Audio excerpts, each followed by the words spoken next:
রাত ক্যাম করা হারাম এটা যেই মুফতি বলছে তার ঈমান নষ্ট হয়ে গেছে, তার বউও তালাক হয়ে গেছে। তাকে প্রকাশ্যে তওবা করতে হবে, নতুবা তার পিছে নামাজও জায়েজ না, তার ওয়াজ শোনাও জায়েজ না। কথা বুঝেন নাই? আর যদি ইসলামী আদালত থাকতো কমসে কম তাকে 10টা দোররা মারা ওয়াজিব হইতো। মতবিভেদ দেখা যাচ্ছে, কিন্তু মেয়াদ মাহফিল নিয়ে অনেক ধরনের মতবিভেদ দেখা যাচ্ছে, কিন্তু মেয়াদটাকে আমাদের ইসলামে বৈধতা না দেওয়ার তো কোনো কারণ দেখি না আমি। কারণ হচ্ছে এখানে নবীজি গুণকীর্তন বা নবীজি দুরূদ পাঠ করা হয়, আর ইয়া নবী সালাম আলাইকা যখন বলা হচ্ছে তখন নবীজি সম্মানে দাঁড়ানো হচ্ছে। তো এটা মানে এইটার ব্যাপারে কেন মতভেদ দেখা যাচ্ছে? জি জি, অনেক অনেক ধন্যবাদ। খুব চমৎকার একটি প্রশ্ন আপনি করেছেন, জাযাকাল্লাহ। মোহতারাম, আপনি শুনলেন আমাদের সম্মানিত দর্শকের কথা যে মিলাদ নিয়ে কেন মত পার্থক্য বা মতবিরোধ হবে। এখানে তো খারাপ কিছু আমরা দেখতে পাচ্ছি না, যে রাসূলের সম্মানার্থে দাঁড়ানো হচ্ছে, বলা হচ্ছে। জি ভাই, আসলে আপনি খুব ভালো বলেছেন। মূল সমস্যাটা আমরা এড়িয়ে চলি। যেমন মনে করেন আপনার মসজিদে জামাতের সাথে প্রতিদিন রাত 2টোর সময় আজান দিয়ে তাহাজ্জুদ পড়া হয়। একজন যে বলেন না এটা করবেন না, এটা ঠিক নয়। এটা ঠিক নয় মানে উনি তাহাজ্জুদ বিরোধী নন, এটা ঠিক নয় মানে উনি মসজিদে তাহাজ্জুদের বিরোধী নন, একটা নির্দিষ্ট পদ্ধতির বিরোধী। মিলাদ রাসূলুল্লাহ সাল্লামের জন্মের কথা বলা বা জন্মে আনন্দ প্রকাশ করা, এটা একটা সুন্দর ইবাদত। এটার একটা পদ্ধতি রাসূলুল্লাহ সাল্লাম এবং সাহাবীদের ছিল। সমস্যা হলো পদ্ধতি নিয়ে, যে আপনি রাসূলুল্লাহ সাল্লাল্লাহু আলাইহি ওয়াসাল্লাম এবং সাহাবীদের পদ্ধতিতে যদি এটা করেন তাহলে কি সুন্দর হয় না ভাই? অথবা আপনি কি মনে করেন রাসূলুল্লাহ সাল্লাল্লাহু আলাইহি ওয়াসাল্লাম এবং সাহাবীরা যেভাবে করতেন ওটা এখন চলে না, আমরা নতুন করতেই হবে?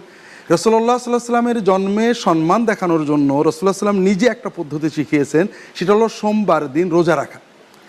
আর আমরা রাসূলুল্লাহ সাল্লামের দরুদ ও সালাম যেভাবে পড়ি সবই ভালো কাজ, কিন্তু পদ্ধতিটা সাহাবীরা করেননি। তারা সম্মানের সাথে বসে রাসূলুল্লাহ সাল্লামের জীবনী আলোচনা করতেন, যখন রাসূলুল্লাহ সাল্লামের নাম আসতো তখন সেটা পড়তেন। এই যে নতুন পদ্ধতি আমরা বানিয়েছি, রাসূলুল্লাহ সাল্লাম বলেছেন কোনো মুসলমান যদি দিনের ভিতরে নতুন কিছু বানায় আল্লাহ তাআলা সেটা অ্যাকসেপ্ট করবেন না। তাহলে মিলাদের সমস্যা মিলাদে নয়, মিলাদের যে পদ্ধতি আমরা বানিয়েছি এটা বাদ দিয়ে মুহাম্মদ সাল্লাল্লাহু আলাইহি ওয়াসাল্লাম এবং সাহাবীদের পদ্ধতিতে মিলাদটা আমরা পড়ি, এটা হলো মূল যারা মিলাদের বিরোধিতা করেন বলে মনে করে তাদের দাবি। আর যারা মিলাদ করছেন তারাও মূলত একটা ভালো কাজ করছেন। যেমন একজন লোক রোজা রাখছেন অথবা তারাবি পড়ছেন, আমরা তার পদ্ধতিগত সমালোচনা করছি যে আপনার এই পদ্ধতিটা সুন্নাহ মতো হচ্ছে না, আপনি সুন্নাহ মতো এটা আদায় করেন। আশা করি এটা বুঝতে পারবেন, আর বাকি বিস্তারিত বইপত্র পড়লে আপনারা বুঝবেন। মিলাদ জায়েজ কিনা, না জায়েজ হলে ইসলামের মধ্যে ক্ষতিকর দিকগুলো কি কি, এবং সুন্নত অনুযায়ী পালন করার কোনো পদ্ধতি আছে কিনা দয়া করে জানাবেন। ভাই, মিলাদের মধ্যে যা পাঠ করা হয় সেটা হলো বহুলাংশে পাঠ করা হয় নবীজির প্রতি দুরূদ। নবীজির প্রতি দুরূদ পাঠ করা এটা ভালো কাজ না খারাপ কাজ? শুধু কি ভালো কাজ? রাসূল করিম সাল্লাল্লাহু আলাইহি ওয়াসাল্লাম বলেছেন, মান সাল্লা আলাইয়া মাররাতান সাল্লাল্লাহু আলাইহি আশরা। যে ব্যক্তি আমার প্রতি একবার দুরূদ পাঠ করবে, আমার জন্য দুরূদ পাঠ করা মানে নবীর জন্য দোয়া করা, একবার দোয়া করবে আল্লাহ তাআলা তার প্রতি 10 বার রহমত নাজিল করবে। এই জন্য দুরূদ পাঠ করা ভালো জিনিস, কিন্তু দুরূদ পাঠের জন্য একত্র হওয়ার নাম হলো মিলাদ। দুরূদ পাঠের জন্য সবাই একত্র হওয়ার নাম কি? মিলাদ। কোরআন এবং হাদিসে দুরূদ পাঠের আমলটাকে ইন্ডিভিজুয়াল আমল হিসাবে রাখা হয়েছে, এটা যার যার আমল, এটার জন্য একত্র হওয়ার কোনো প্রয়োজন। হজ একা একা করার জিনিস না, 5 ওয়াক্ত নামাজ পুরুষরা একা একা পড়ার জিনিস না, এখানে জামাতে পড়তে হয়। কিন্তু দুরূদ এটা পার্সোনাল, ওযু যেরকম যার যারটা করবে দুরূদটাও যার যারটা সে করবে, এর জন্য একত্র হওয়ার কোনো প্রয়োজন নাই।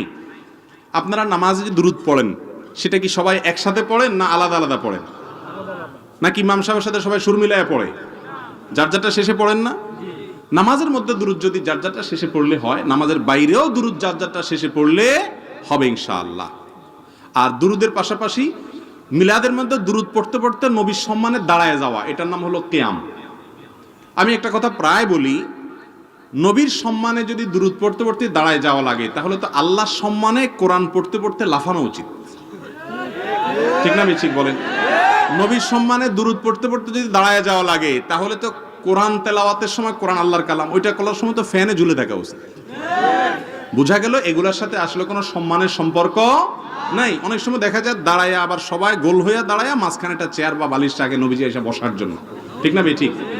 তো নবীজি আসবে কিভাবে? সবাই গোল হইয়া দাঁড়াইছেন, মাঝখানে বালিশ রাখছেন, উনি আসবেনটা কোন দিক দিয়া? সে রাস্তাই তো বন্ধ করে দিছে।